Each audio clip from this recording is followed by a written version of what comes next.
Hello friends, welcome to our channel Shanti Shiva vlog. ఈరోజు ఈ video వచ్చేసి ఫీడింగ్, నా బేబీకి ఫీడింగ్ ఎలా స్టాప్ చేశాను అనేది మీకైతే చెప్పబోతున్నాను. సో ఈ వీడియో కొంతమందికైనా యూజ్ అవుతుంది అనే ఉద్దేశంతో అయితే చెప్తున్నాను అనమాట.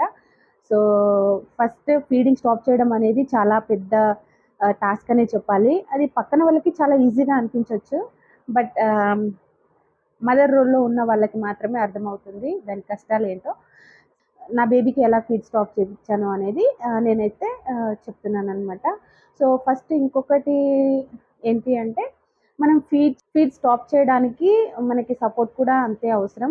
ఇంట్లో పెద్దవాళ్ళు ఎవరైనా ఉంటే కొంచెం ఈజీ అవుతుంది, బట్ ఎవరు లేనప్పుడు చాలా కష్టం అనమాట. సో నా విషయానికి వస్తే నాకైతే ఇంట్లో ఎవరు లేరు, అంటే పెద్దవాళ్ళు దగ్గరలో లేరనమాట. సో నేను, మా హస్బెండ్, మా పాప. సో నాకైతే చాలా కష్టంగా అనిపించింది. ఎందుకు అనంటే, పెద్దవాళ్ళు ఉంటే ఏంటంటే పిల్లలు వాళ్ళకి కూడా అలవాటై ఉంటారు కాబట్టి కొంచెం ఈజీగానే ఉంటుంది. నైట్ టైంలో వాళ్ళ దగ్గర పడుకోబెట్టడము, ఒకవేళ మధ్యలో ఏడ్చినా కానీ నీళ్ళిచ్చి పండుకోబెట్టడము, లేదు అంటే జోలపాట పాడి పండుకోబెట్టడం అట్లా అవుతూ ఉంటుంది. సో నా విషయానికొస్తే ఏంటంటే, ఆహ్, మా హస్బెండ్‌కి కొంచెం కనెక్టివిటీ తక్కువనమాట. మా పాపకి, మా హస్బెండ్‌కి. ఎట్లా అంటే, ఆహ్, 24/7 నేనే ఉంటాను కదా ఇంట్లో పాపతో. సో నాతో ఎక్కువ కనెక్ట్ అయ్యి ఉంటది. మా హస్బెండ్ ఏంటంటే మార్నింగ్ 9కెళ్ళిపోయి ఆహ్, మళ్ళా నైట్ 7:30 అట్లా వస్తారు కాబట్టి కొంచెం కనెక్టివిటీ తక్కువ అనమాట. ఎక్కువ తన దగ్గరికెళ్ళదు. ఆహ్, నైట్ టైమ్‌లో కూడా పడుకోవాలంటే కూడా నా దగ్గరనే పడుకుంటది.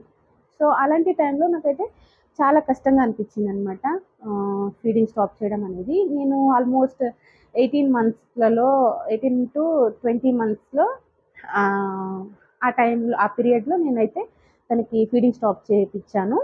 సో ఆల్మోస్ట్ నాకు 2-3 మంత్స్ పట్టిందనమాట తను కంప్లీట్‌గా మానేయడానికి. ఫస్ట్ అయితే నేను డే టైమ్‌లో కంప్లీట్‌గా మానిపిచ్చేసాను ఒక మంత్. తర్వాత ఇంకో మంత్ వచ్చేసి నైట్ టైమ్‌లో మానిపిచ్చేసాననమాట. ఫస్ట్ ఎలాగంటే, డేలో ఒక 3 టైమ్స్ తను ఫీడ్ తీసుకుంటుంది అనుకోండి. ఆహ్, ఒక వారం అంటే 3 టైమ్స్ తీసుకుంటుందనుకోండి. ఒక వారం మొత్తం 2 టైమ్సే ఫీడ్ చేయడం. ఆ తర్వాత వారం 1 టైమ్ ఫీడ్ చేయడం. అట్లా అంటే ఫీడింగ్ టైమ్స్ అనేవి తగ్గించుకుంటూ వచ్చాననమాట నేను. ఎన్ని ఎన్ని సార్లు, ఇప్పుడు 3 సార్లు తాగుతుందనుకోండి. ఒక వారం అంతా గూడా 3 సార్లు కాకుండా ఓన్లీ 2 సార్లు మాత్రమే ఫీడ్ చేయడము. ఆ తర్వాత వారం వచ్చేసి ఒక్కసారే ఫీడ్ చేయడము. అట్లా కొంచెం తగ్గించుకుంటూ వచ్చాను. కంప్లీట్‌గా ఒకటేసారి కాకుండా.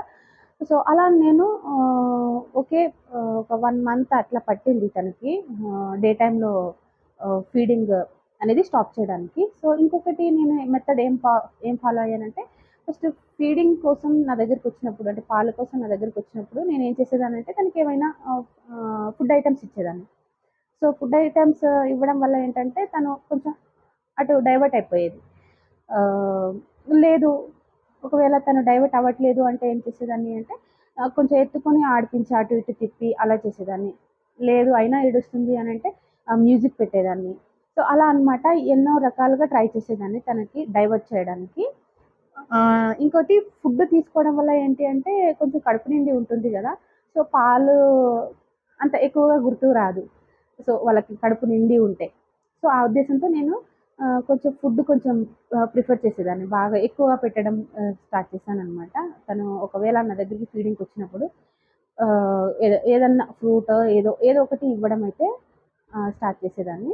సో అలా నేను డే టైమ్‌లో అయితే మాన్పిచ్చేసాను, అయిపోయింది. ఇంకా నాకు డే టైమ్‌లో మాన్పించడం కొంచెం ఈజీనే అనిపించింది గానీ, ఇంక నైట్ టైమ్‌లో అయితే నాకు చాలా కష్టం అనిపించిందనమాట. ఎందుకంటే, ఇంక నైట్ టైమ్‌లో మనం ఇవన్నీ చేయలేం కదా! అంటే మిడ్‌నైట్‌లో లేచి ఆహ్, ఆహ్, ఏదైనా ఫుడ్ తినిపించడము, లేదు అంటే ఎత్తుకొని తిరగడము, మ్యూజిక్ వినిపించడం అవంతా గూడా అవ్వదు నైట్ టైమ్‌లో. సో, నాకు డే టైమ్‌లో అయితే కొంచెం పర్వాలేదు, కానీ నైట్ టైమ్‌లో బాగా రిస్క్ అనిపించిందనమాట. నైట్ టైమ్‌లో మా ఆయన తన దగ్గర పడుకోబెట్టినా కానీ ఏడ్చి మళ్ళీ నా దగ్గరికే వచ్చేది. సో, అది నాకు చాలా ఇబ్బందిగా అనిపించేదన్నమాట. ఐ మీన్ అంటే మాన్పించడానికి, ఫీడింగ్ మాన్పించడానికి నాకు చాలా కష్టంగా అనిపించింది. ఎందుకంటే బేబీ మదర్ దగ్గర పడుకున్నప్పుడు కంపల్సరీగా ఫీడింగ్ అనేది ఎక్స్‌పెక్ట్ చేస్తుంది. సో, మా పాప గూడా అంతే అనమాట. తను ఏంటంటే ఏడ్చేసేది మిడ్‌నైట్‌లో లేచి. ఆహ్, ఇంకా మిడ్‌నైట్‌లో గూడా సేమ్ ఫార్ములా ఫాలో అయ్యాననమాట. ఫస్ట్ ఇప్పుడు ఓవర్ నైట్ మొత్తం ఒక 3 సార్లు ఫీడింగ్‌కి నా దగ్గరికొచ్చినా కానీ ఆ టైమింగ్స్ అనేవి తగ్గించుకుంటూ లాస్ట్‌కి ఒకటేసారి ఇవ్వడము. ఆ తర్వాత అస్సలు ఇవ్వకపోవడం. అట్లా తగ్గించుకుంటూ వచ్చాననమాట. ఆ టైంలో కూడా నాకు చాలా అంటే చాలా నిద్రలేని రాత్రులు గడిపాము. ఏంటంటే నైట్ టైమ్‌లో ఏడ్చేది. ఇ మనకి ఇవ్వాలని ఉంటది. బట్ తప్పదు, కంపల్సరీగా మానిపిచ్చేసేయాలి. ఎందుకంటే ఇంక అదే కంటిన్యూ అవుతది గదా! మళ్ళా కొత్తగా అలవాటయిపోతది అని చెప్పేసి నేను ఆహ్, రొటీన్ అనేది ఫాలో అవుతూ వచ్చాను. అంటే ఫస్ట్ ఒక 3 ఓవర్ నైట్ 3 సార్లు ఇచ్చాననుకోండి. తర్వాత 2 సార్లు ఇవ్వడం, తర్వాత ఒకటేసారి ఇవ్వడం, తర్వాత అస్సలు ఇవ్వకపోవడం. అసలు తనకి ఫీడ్ చేయనప్పుడైతే చాలా ఘోరంగా ఏడ్చేసేదనమాట. నైటంతా చాలా గోల గోల ఏడ్చేసేది. ఇంకా నేనేం చేసేదాన్నంటే, మాకు బెడ్ పక్కన ఉయ్యాల ఉంది. సో, తనకి ఉయ్యాల తాడు కట్టాము. ఆ నైట్ టైమ్‌లో కొంచెం తనకి ఉయ్యాల అంటే ఇష్టం. నేను డే టైమ్‌లో ఉయ్యాల్లో పడుకోబెట్టి ఊపేదాన్ని. అలా తనకి ఉయ్యాల ఇష్టం. సో, నైట్ టైమ్‌లో కూడా నేను ఉయ్యాల్లో పడుకోబెట్టేదాన్ననమాట. తను ఫీడింగ్ కోసం ఏడ్చినప్పుడు. సో, కొంచెం సేపు ఏడ్చేది ఉయ్యాల్లో పడుకోబెట్టినా గానీ, ఆ తర్వాత కంటిన్యూయస్‌గా మనం ఊపుతూ ఉంటే ఇంక పడుకునేదనమాట.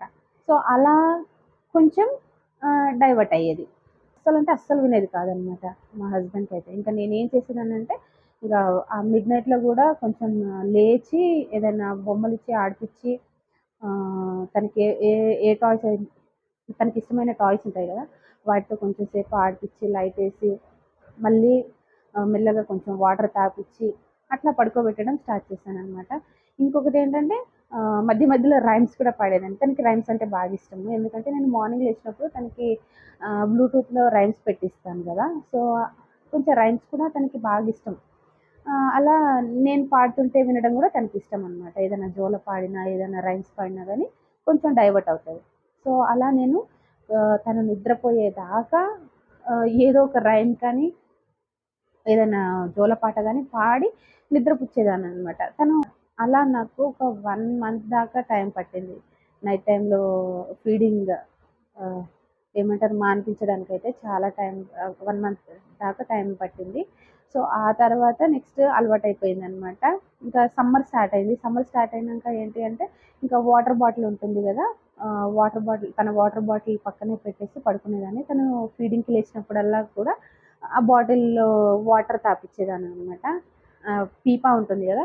ఆ water bottle feeding water bottle ఉంటుంది గదా! అది అన్నమాట. దాంతోని వాటర్ తాపిచ్చేదాన్ని. కొంచెం సమ్మర్‌లో మనకి కొంచెం ఎక్కువ దాహం అవుతది కాబట్టి, తను కొంచెం ఎక్కువగానే వాటర్ తీసుకొని మళ్ళీ పడుకునేది. సో, అలా అలా నేనైతే మా పాపకి ఫీడింగ్ అనేది స్టాప్ చేశాను.